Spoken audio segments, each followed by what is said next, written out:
Hari ini kita akan belajar matematika bersama Kak Cecil dan Kak Ragil. Nah, belajar apa sih kita hari ini? Jadi, hari ini kita akan belajar mengenai volume tabung dan volume kerucut yang merupakan submateri dari bangun ruang sisi lengkung. Nah, sebelumnya kita sudah belajar mengenai bangun ruang sisi datar, bukan? Jadi, nanti kita akan melakukan penyelidikan untuk menemukan rumus volume tabung dari volume prisma dan juga rumus volume kerucut dari volume limas. Wah, kelihatannya seru ya. Langsung saja masuk ke materi. Oke, jadi yang pertama kita akan melakukan penyelidikan untuk menemukan rumus dari volume tabung yang diturunkan dari volume prisma. Nah, jadi kita nanti akan membuat prisma segi N beraturan. Gimana caranya? Nah, yang pertama kita buat lingkaran dulu. Kita buat lingkaran, pusatnya di titik asal saja 0,0. Lalu radiusnya berapa ya? Jari-jarinya 3 deh. Terserah sih berapa. Nah, kita sudah punya lingkaran berjari-jari 3 dengan pusatnya titik asal 0,0. Lalu langkah berikutnya apa? Kita buat slider untuk menentukan banyaknya sisi dari segi N yang akan kita buat. Jadi nama slidernya kita buat N gitu aja ya. Karena segi N beraturan ini kan nggak mungkin bilangan real atau bilangan apa ya, pasti bilangan bulat ya. Jadi kita buat integer di sini. Lalu minimalnya berapa? 3. Kenapa 3? Ayo kenapa? Pasti minimal bangun datar itu dibatasi oleh 3 buah sisi. Kalau satu sisi gimana? Ya, pasti hanya berupa garis lurus. Kalau 2 sisi bagaimana? Ya pasti 2 sisi tersebut berhimpitan. Jadi nggak jadi bangun datar. Jadi minimal itu bangun datar dibatasi oleh 3 sisi. Lalu maksimalnya berapa ya? Terserah ini sih, tapi saya mau buat 50 saja. Oke.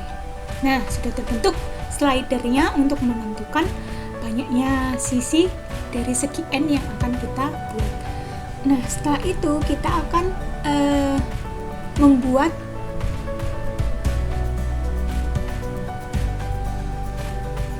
jadi kita buat dulu, kita tentukan dulu. Jadi kita tentukan dulu besar sudut yang akan kita buat. Misalkan besar sudutnya ini saya tulis S seperti itu ya. Nah, itu sama dengan 2pi dibagi N, dimana N-nya ini banyaknya sisi yang akan kita buat. Nah, seperti itu. Kemudian kita tentukan satu titik pada lingkaran. Nah, misalkan di B ini ya. Lalu kita buat sudutnya dengan besar sudutnya yaitu S yang sudah kita buat tadi, di mana S ini bergantung pada banyaknya sisi yang akan kita buat. Nah, seperti ini. Ini pi aksennya. Lalu kita akan buat poligon dengan segi N. Lalu kita akan buat segi N beraturan.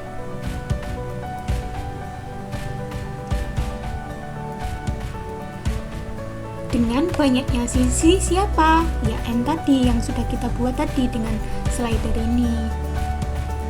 Nah, seperti ini.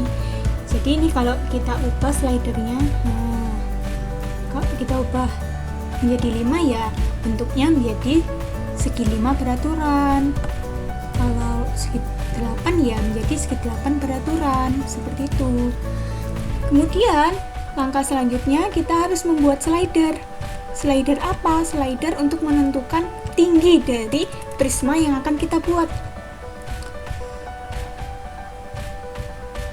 Tingginya berapa ya? 1 bolehlah. Maksimalnya terserah sih ini. Tapi saya pengen berapa ya? 20 saja. Oke, nah sudah ya. Lalu kita buka tampilan di grafik 3 dimensi. Nah, seperti ini. Sudah kelihatan kan ya? Nah, ini yang akan menjadi alas dari prisma yang akan kita buat. Selanjutnya kita buat prismanya.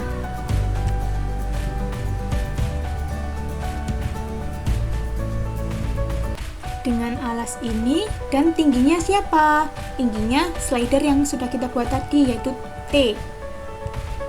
Nah, seperti ini. Kalau misalkan segitiga, nah prismanya menjadi prisma segitiga. Nah, seperti ini. Setelah itu, kalau misalkan alasnya diubah menjadi segi 4, nah jadi prisma segi 4. Kalau misalkan menjadi alasnya dibuat segi berapa ini? Segi 7. Jadi ini merupakan prisma segi 7. Nah, sekarang coba perhatikan prisma berikut. Alasnya berbentuk apa? Berbentuk segitiga. Jadi, bagaimana volume dari prisma segitiga ini? Ya, betul. Jadi, volume dari prisma segitiga ini adalah luas alas dikali dengan tingginya. Alasnya berbentuk apa? Segitiga. Jadi, volumenya adalah setengah dikali dengan alas segitiga, lalu dikali dengan tinggi segitiga, lalu dikali dengan tinggi prisma. Nah, bagaimana kalau seginya ditambah? Segi N beraturannya ditambah menjadi segi 4. Nah, seperti ini. Ini merupakan bangun prisma segi 4 beraturan. Bagaimana rumusnya? Jadi ya rumusnya luas alas dikali dengan tingginya. Karena alasnya berbentuk persegi, jadi volume prisma segi 4 beraturan ini adalah luas alas dikali dengan tinggi, yaitu sisi kali sisi dikali dengan tingginya. Lalu bagaimana jika sisinya ditambah menjadi segi 6 beraturan? Berarti ya sama saja, luas alas dikali tinggi volumenya. Bagaimana kalau segi 20?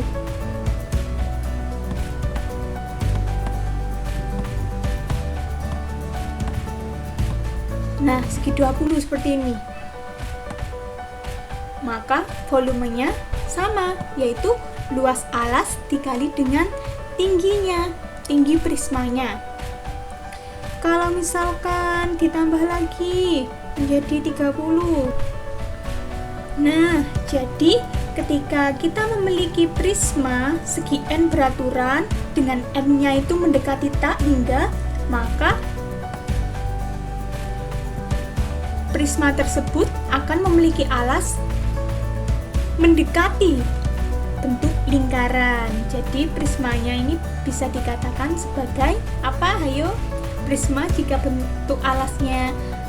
alasnya berbentuk lingkaran, maka bisa dikatakan sebagai tabung. Jadi kita dapat menentukan rumus volume tabung berdasarkan rumus volume prisma, seperti itu. Dengan alasnya berbentuk apa? Berbentuk lingkaran. Tadi kalau prisma segitiga beraturan, maka luas alas dikali tinggi ya volumenya. Dengan luas alasnya yaitu rumusnya luas segitiga. Kalau prisma segi 4 beraturan, maka luas alas dikali tinggi volumenya. Jadi luas alasnya tadi apa? Sisi kali sisi, karena alasnya berbentuk persegi. Nah, bagaimana kalau tabung? Tabung itu ternyata terbentuk dari prisma segi n beraturan dengan n-nya itu tak hingga. Ini coba segi 50 beraturan saja sudah hampir mendekati bentuk lingkaran. Bagaimana kalau segi tak hingga beraturan? Maka bentuk alasnya nanti akan sangat mendekati dengan lingkaran. Jadi rumus volume tabung dapat diturunkan dari rumus volume prisma. Seperti ini gambarannya. Loh, seperti tabung kan? Nah, sekarang coba isi pada LKPD kalian dengan menurunkan rumus tabung dari rumus prisma yang alasnya berbentuk lingkaran. Selanjutnya kita akan membuat sebuah limas yang alasnya nanti dapat diubah-ubah sesuai dengan slider yang kita buat. Langkah pertama yang harus kita lakukan adalah membuat sebuah titik di pusat koordinat 0,0. Dari titik ini kita akan membuat sebuah lingkaran dengan jari-jari 2. Kita masukkan. Setelah kita membuat sebuah lingkaran ini, kita akan membuat slider atau luncuran.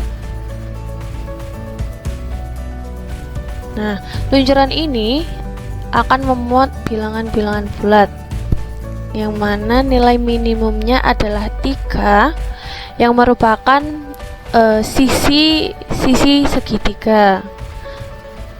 Nah, untuk nilai maksimumnya ini sebenarnya bisa disetting hingga berapapun, tapi di sini saya akan menyetingnya sampai 50. Oke, nah slidernya sudah terbuat. Kemudian langkah selanjutnya kita akan membuat menentukan sudut, yang mana sudut tersebut akan membantu kita untuk dapat mengubah banyak sisi alas dari limas. Nah, karena kita tahu bahwa satu buah lingkaran sudutnya adalah 360 derajat, yang mana 360 derajat itu sama dengan 2pi. Jadi kita masukkan rumusnya. PS atau pusat sudut sama dengan 2pi dibagi n, atau nilai slider, yang mana nanti n kan merepresentasikan banyak sisi dari alas limas. Nah, itu kita masukkan. Untuk membuat sudut ini kita memerlukan satu buah titik di lingkaran agar sudutnya dapat dibentuk. Kita letakkan di sini di 2,0. Nah, tadi kita sudah memberikan masukan PS untuk sudutnya. Selanjutnya kita akan membuat sudut di dalam lingkaran. Nah, dari titik B dan titik A, kemudian kita masukkan sudutnya. Tadi kita sudah masukkan bahwa sudutnya itu PS. Kita input PS. Untuk arah sudutnya bisa berlawanan atau searah. Nah, sekarang kita buat yang berlawanan arah jarum jam. Nah, sudah terdapat sebuah sudut. Di sini sudut B, A, dan B aksen. Selanjutnya adalah kita membuat alas dari limas tersebut menggunakan segi n beraturan. Kenapa tidak langsung membuat poligon yang seperti ini? Karena kita nanti bertujuan agar sisi alas dari limas tersebut dapat diubah-ubah sesuai dengan slider, sehingga kita membuatnya menggunakan segi n beraturan dari B ke B aksen. Kemudian kita masukkan titik-titik ini, maksudnya titik-titik berapa banyak alas yang akan kita buat. Nah, karena tadi kita sudah membuat sebuah slider yang akan menjadi acuan untuk mengubah banyak sisi alas limas, maka kita akan masukkan N di sini. Nah, ketika N-nya 3, maka dia akan membentuk segitiga. Ketika N-nya 4, dia akan membentuk segi 4. Ketika N-nya 5, dia akan membentuk segi 5, dan seterusnya. Nah, selanjutnya yang harus kita lakukan adalah membangun sebuah limas dari alas yang telah kita buat. Sebelum itu, kita akan membuat slider untuk ketinggian limasnya. Sini kita masukkan T dengan bilangan bulat. Nah, untuk minimumnya 1, maksimumnya kita buat 10 saja. Nah, sudah. Kita pindah tampilan ke tampilan grafik 3D. Seperti ini tampilan grafik di 3 dimensi. Nah, jika kita ubah menjadi seperti ini kan sama bentuknya dengan yang ada di 2 dimensi. Ini masih alasnya. Nah, dari alas yang telah kita buat ini, kita akan memaksa membentuk sebuah limas. Nah, kita buat dengan paksa ke piramid atau kerucut. Kita klik di alasnya. Kita tadi sudah membuat sebuah slider untuk ketinggian dari limas, maka kita masukkan T. Nah, T-nya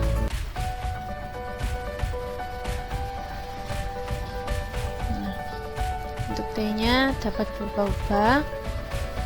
Untuk N-nya juga dapat berubah-ubah sesuai dengan slider yang. Nah, sekarang kita sudah memiliki sebuah limas dengan alas segitiga.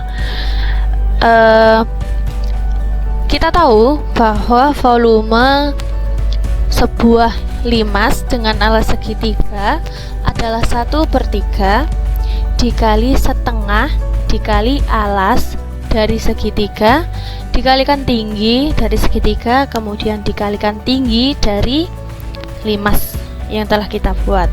Nah, sekarang jika saya mengubah tingginya menjadi 4, maka rumusnya akan berubah sesuai dengan nilai tinggi yang kita masukkan. Bagaimana jika alasnya kita ubah menjadi segi 4? Maka luas volume limas yang telah terbentuk dengan alas segi 4 adalah 1/3 dikali luas dari segi 4 dikalikan tinggi dari limas. Nah, bagaimana jika kita ubah limasnya menjadi segi 5?